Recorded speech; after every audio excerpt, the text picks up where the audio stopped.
তাৰ মানে আমি আজি মিডিয়া মাধ্যমৰ দ্বাৰা আমি এই কথাখিনি আমি উপস্থাপন কৰিবলৈ ইচ্ছা কৰিছোঁ যিহেতু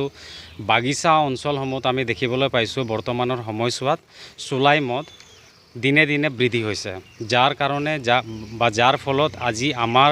চাহ শ্ৰমিক মানুহখিনি বা চাহ জনগোষ্ঠীয় মানুহখিনি কম বয়সতে তেওঁলোকে হয়তো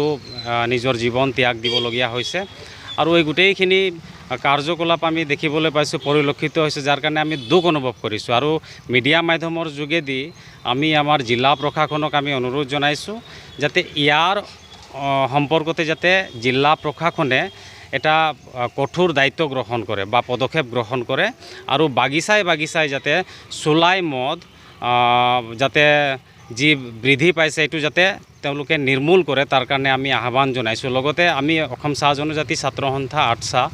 ওদালগুৰি জিলা সমিতিৰ অন্তৰ্গত যিমান আমাৰ শাখা সমিতি আছে বা উপশাখা সমিতি বা প্ৰাথমিক গোট আছে আমাৰ অসম চাহ জনজাতি ছাত্ৰ সন্থাৰ সকলো বিষয়ববীয়া এই ক্ষেত্ৰত সকলোৱে আগভাগ ল'ব লগতে আটছাই আমাৰ মানুহখিনিক আমাৰ চাহ শ্ৰমিক মানুহখিনিক আমি আহ্বান জনাইছোঁ যাতে তেওঁলোকেও যিহেতু তেওঁলোকে মানুহ হয়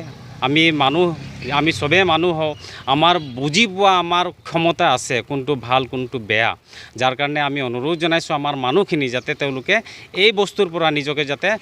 বিৰত ৰাখিব খোজে তাৰ কাৰণে আমি আহ্বান জনাইছোঁ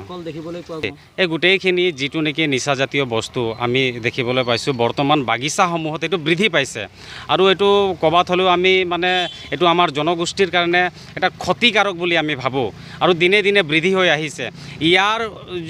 উদ্যোগত যদি আমি বা ইয়াৰ ওপৰত যদি আমি অসম চাহ জনজাতি ছাত্ৰ সন্থাই যদি আমি উদ্যোগ নলওঁ বা সজাগতা যদি আমি নকৰোঁ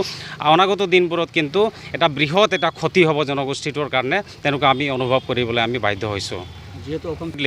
নিচাজাতীয় বস্তু ক'বলৈ গ'লে চুলাই মদ আছে আৰু বহুতখিনি বস্তু আছে তাৰ লগতে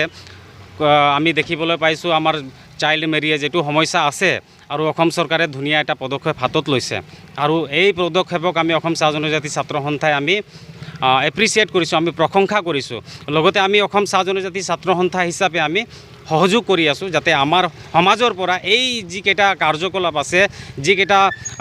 মানে নকৰা কামখিনি আছে এই গোটেইখিনি কাম যাতে আমাৰ সমাজৰ পৰা দূৰ হয় অতি সোনকালে তাৰ কাৰণে আমি